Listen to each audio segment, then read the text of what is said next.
Ikapito ka adlaw ron. Kabuka na siya, naulian na siya. Porto rin, medyo mga gayol. Kita ka na mga gayol. Mauli siya mga gayol tong atong gi-treatment mga gayol. Mga sukot bitaw ka tong gikuraysa mga gayol. Nga common siya nga sakit ng tingulan. Mauli sa Bisaya, pisukot mo ang term na mga gayol. Itong mag one eye, usay, duha yung mata, mahubag, tungod sa sipon. Mauli siya mga gayol. Mauli ang isa ka mata nga naigo sa burot jud kini. Mauli itong gi-treatment og 1 week. Ikapito ka adlaw ron. Kabuka na siya, naulian na siya.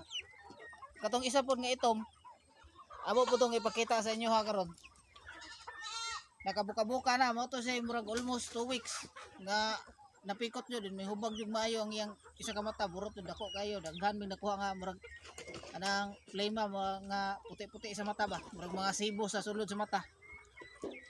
Ang treatment mga gayol, Primoxil lang o gatong dilution sa asin o tubig nga mga 1 tablespoon nga asin o gamay lang nga tubig, maana lang gulo o mga half glass nga tubig. Mo imong ipasirit-sirit sa mata mga kasunod. Katong dilution sa tubig, diskarte ito nga nasundog na mo sa YouTube.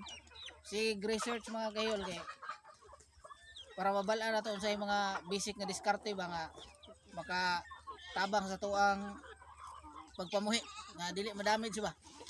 Alian sa Ginoo mga gayol kini. Goals nito diyang mata oh. Fully recover na siya. Oh. Piyong-piyong man siya pero limpyo na dyan. Makakita na siya. Yan eh. Di pareha sa katong Itong first day nga igid halos mabuka. makuha na dyan na to ang iyang before and after. I-flash na ko diri ang ano. Itong first day. Ya, Ano mga gayol? Salamat kayo mga gayol sa inyong pagtanaw mga gayol. O, diri lang taman mga kahiyol. Daghang salamat sa inyong pagtanaw. Kung nagustuhan ninyo mong video, please follow, like, and share for more updates and for more videos. Thank you all for watching. Bye-bye!